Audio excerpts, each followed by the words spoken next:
আসসালামু আলাইকুম ওয়া রাহমাতুল্লাহ। এই মুহূর্তে আমরা চলে আসলাম পূর্ব সমাজে বৌদ্ধ বাড়িতে। এখানে যে বন্যার্থদের ভিতরে চন্দন বিয়া মাটিও মানুষ এখান থেকে ঘর দিতেছে। একটা ঘর কমপ্লিট হয়েছে ইনশাল্লাহ, মাশাল্লাহ। তো সবাই দোয়া করবেন ওনার জন্য, আর যারা এই ফাউন্ডেশনের কার্যক্রমে আছে সবাই ওদের জন্য দোয়া করবেন।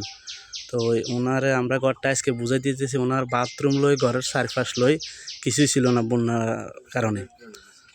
আসসালামু আলাইকুম মেম্বার সাহেব, আমাদের কিছু বলেন। আসসালামু আলাইকুম। আমরা মাটি ও মানুষ নামের একটা সংগঠন করি। বন্যা দুর্গতর সময় আমরা এই সংগঠনের মাধ্যমে অনেকগুলো ত্রাণ বিতরণ করি মানুষের মাঝে।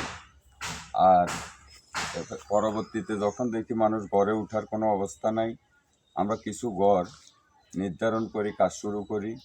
আমার ভাতিজা সাজ্জাদ হোসেন আমেরিকা প্রবাসী, ওনার অর্থায়নে আমরা এই কাজ শুরু করছি। এই ঘর সাইফুলের ঘর, আমরা আসি দেখি তার ঘরের বেড়া মাটি কিছুই ছিল না, পুরা চতুর্দিকে একেবারে ছিন্ন ভিন্ন হয়ে গেছিল।